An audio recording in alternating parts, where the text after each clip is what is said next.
जिससे कि आप जब एग्जाम में बैठिएगा तो आपको किसी प्रकार का तकलीफ नहीं होगी एईसी पेपर में।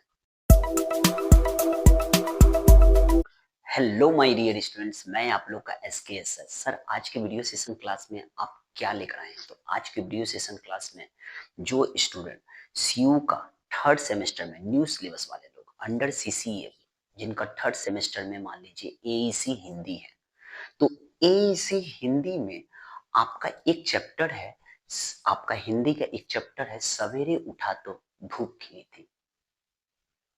पोएट सच्चिदानंद हिरानवास से आगे इस चैप्टर का मैं पोएम का एकदम कंप्लीट आपका जो है जीवन परिचय, सारांश, यहाँ तक कि संदेशा, यहाँ तक कि मान लीजिए कि लास्ट में पोएम का कंक्लूजन आज देने जा रहा हूँ, जिससे कि आप जब एग्जाम में बैठिएगा तो आपको किसी प्रकार का तकलीफ नहीं होगी एईसी पेपर में। मैं खिदिरपुर कोलकाता में क्लास करवाता हूँ। अगर एईसी का आपको मोस्ट इम्पोर्टेंट क्वेश्चन सजेशन आपको चाहिए तो आप मेरा यूट्यूब चैनल में जाकर देख सकते हैं। आप चैनल को सब्सक्राइब कर लीजिए। अगर सीयू को बेड़ा पार करना है एईसी पेपर या आर्ट्स के किसी भी रिलेटेड सब्जेक्ट में, अगर आपको पास होना है, सप्ली नहीं खाना है, तो यह चैनल आपको ज्यादा से ज्यादा सपोर्ट करेगा। सवेरे उठा तो धूप खिली थी। कविता का इस कविता में मैं आज आप लोग को क्या एक्सप्लेन करना चाहूंगा। सबसे पहले सवेरे उठा तो धूप खिली थी, यह अज्ञे जी का एक बहुत ही सुंदर कविता है। आज मैं इस कविता का आज आप लोग को मेन टू द पॉइंट सारा चीज एक्सप्लेन करूंगा। सबसे पहले तो मैं आज आप लोग को अज्ञे जी का जीवन परिचय बताऊंगा। नेक्स्ट उनका मुख्य कृतियां के बारे में एक्सप्लेन करूंगा। नेक्स्ट कविता का सारांश एक्सप्लेन करूंगा, जिससे कि आपको एग्जाम में ज्यादा मदद मिले। और इस कविता का मुख्य टॉपिक क्या है, सेंट्रल आइडिया, मुख्य बिंदु जिसके ऊपर में यह कविता टिका हुआ है, वो आज मैं एक्सप्लेन कर दूंगा। नेक्स्ट कविता का संदेश एक्सप्लेन करूंगा, जिससे कि आप एग्जाम में अच्छा से ओन वर्ड में आप बना के लिख पाए। और लास्ट में मैं इस कविता का कंक्लूजन एक्सप्लेन करूंगा, निष्कर्ष, कि इस कविता का निष्कर्ष क्या है, कविता को पढ़ने से क्या निष्कर्ष निकला। तो चलता हूँ ज्यादा लेट ना करते हुए। अभी तक अगर मेरे चैनल में न्यू आए हैं तो प्लीज मुझे सपोर्ट कीजिए और इस वीडियो को लास्ट तक ये पोएम जरूर सुनिए। ये आपको सिर्फ एक पोएम जो आज मैं एक्सप्लेन कर रहा हूँ, इसको सुन लेने से आपका एग्जाम में इस चैप्टर से कुछ भी क्वेश्चन आए, एमसीक्यू, एसएक्यू, लॉन्ग क्वेश्चन, आपका एग्जाम में बेड़ा पार हो जाए। तो सबसे पहले अज्ञे जी, इनका पूरा नाम क्या है? इनका पूरा नाम है, असली नाम सच्चिदानंद हीरानंद वात्स्यायन अज्ञे। साहित्य में, हिंदी साहित्य में इनको नाम दिया गया था अज्ञे जी। उनका जन्म 7 मार्च 1911 को हुआ था, उत्तर प्रदेश के एक कुशीनगर जिले में कसमर गांव में हुआ था। अज्ञे जी हिंदी साहित्य के आधुनिक वाद और प्रयोग धर्मी कवि थे। यह एक कवि थे, उपन्यासकार थे, निबंधकार थे और एक एडिटर भी थे, संपादक भी थे। अंग्रेज जी को हिंदी साहित्य में नई कविता और प्रयोगवाद का बहुत बड़ा प्रवर्तक माना जाता है। हिंदी में ज्यादातर यह फेमस किस चीज में है? कविता के लेकर, कहानी को लेकर, उपन्यास को लेकर, निबंध को लेकर और यात्रा वृत्तांत को लेकर। अज्ञे जी का बचपन अलग अलग स्थानों पे बीता है, मतलब किसी एक जगह पर इनका जीवन स्पेंड नहीं हुआ है। अज्ञे जी को जीवन में संस्कृत भाषा सीखने का बहुत ज्यादा अपॉर्चुनिटी मिला। उनकी शिक्षा और दीक्षा लाहौर और पंजाब विश्वविद्यालय से हुआ था। मीन्स लाहौर और पंजाब यूनिवर्सिटी से वो पढ़ाई किए थे। यहां तक कि वे स्वतंत्रता संग्राम में भी भाग लिए थे। देश को आजाद कराने में अंग्रेजों के खिलाफ ऐसा ऐसा कविता उन्होंने लिखा, उसमें भाग लिए थे। एक बार तो क्या हुआ था, जेल भी चले गए। इनके जीवन का सबसे प्रमुख और फेमस कृतिया क्या था? कृतिया का मतलब होता है जैसे कविता, उपन्यास, कहानी का संग्रह, संपादन। तो इनके जीवन का सबसे फेमस कविता है हरी घास पर क्षण भर, इत्यलम, बावड़ा, अहेरी। इनका जीवन का सबसे फेमस उपन्यास कौन है? शेखर, एक जीवनी, नदी की द्वीप, अपने अपने अजनबी। इनके जीवन का सबसे बड़ा कहानी का संग्रह क्या था? बिपथगा, कोठरी की बात।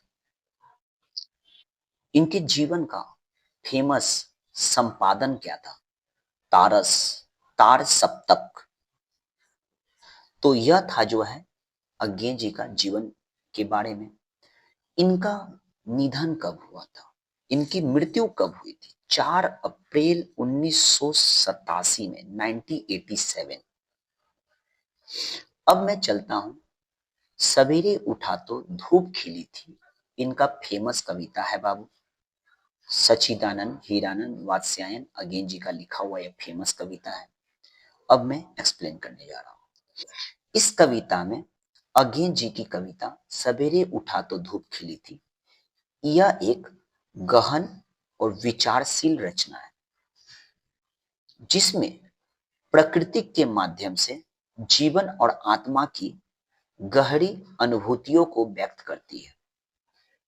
यह कविता साधारण घटनाओं के माध्यम से गहरी दार्शनिक और मानव जीवन की जटिलताओं को दर्शाता है। इस कविता में जीवन का फिलॉसफी के बारे में बताया गया है। मनुष्य के जीवन में किस तरह का जटिलता आती है उसके बारे में बताया गया है। कविता में मेन टू द पॉइंट मुख्य बिंदु क्या क्या है? कविता का मुख्य बिंदु है प्रकृति का चित्रण। इस कविता में प्रकृति का चित्रण के बारे में एक्सप्लेन किया गया है। जैसे कि सुबह की धूप का वर्णन बहुत सुंदर तरीके से किया गया है। धूप जीवन की ऊर्जा और नव चेतना का प्रतीक है।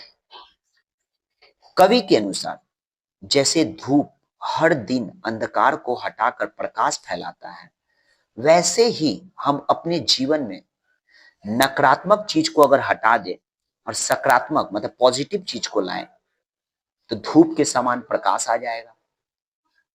सेकेंड पॉइंट ऑफ व्यू, इस कविता में जीवन का उत्साह के बारे में बताया गया है। क्या कि मन में अगर उत्साह अगर हो, आनंद भरा हुआ हो, तो हर एक आशा चीज, हर एक निराशा चीज आशा में बदल जाएगा। हर एक नेगेटिव चीज पॉजिटिव में बदल जाएगा। तीसरा नंबर, इस कविता में ध्यान और आत्म विश्लेषण के बारे में बताया गया है। जैसे कि कवि ने केवल बताया है हमारे अंदर की आत्मा धूप की भी चर्चा करती है। धूप मतलब मार्गदर्शन। अगर आपका आत्मा सच्चा हो, पॉजिटिव हो, जीवन में एक लाइट के तरह प्रकाशित हो, तो याद रखिएगा कभी आपके आत्मा के अंदर नेगेटिव बात नहीं आएगा। नेक्स्ट, इसमें इस कविता में जीवन के क्षण भंगुरता के बारे में बताया गया है। क्षण भंगुरता मतलब देखिएगा, हमें हर क्षण का, क्षण मतलब समय, हमें हर क्षण का भरपूर आनंद लेना चाहिए। मतलब जीवन का हर एक मोमेंट, हर एक टाइम, हर एक सिचुएशन का खुल के मजा लीजिए, क्योंकि अगला मोमेंट आपका हो सकता है दुख भी हो सकता है। अगर धूप खिला है जीवन में, मतलब लाइट आया है जीवन में, तो उसको जाने मत दीजिए, अंधकार का वेट मत कीजिए। हो सकता है अंधकार आएगा और आपका नेगेटिव टाइम स्टार्ट चालू हो जाएगा। सेम उसी तरह जैसे ही धूप खिला, जैसे ही आपके जीवन में धूप खिला है, यह मूल्यवान, यह इम्पोर्टेंट जो टाइम है बाबू, प्रीसियस जो टाइम है, इसको मत खोइए।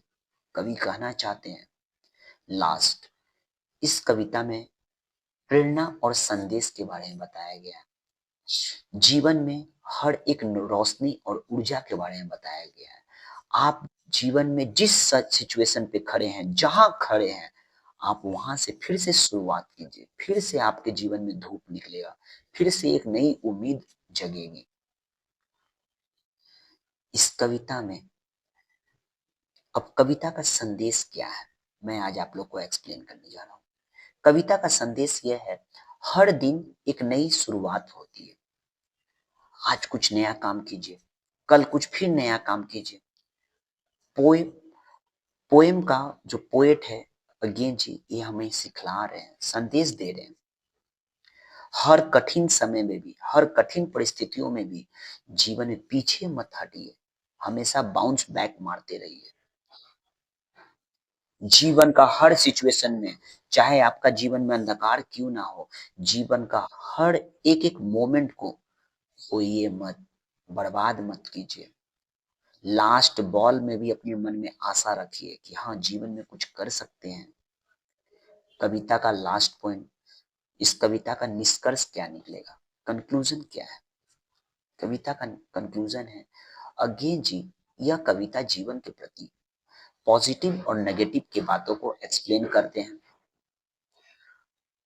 वो बताना चाहते हैं, कवि बताना चाहते हैं कि जीवन में हर सिचुएशन, हर टाइम एक समान नहीं होती है।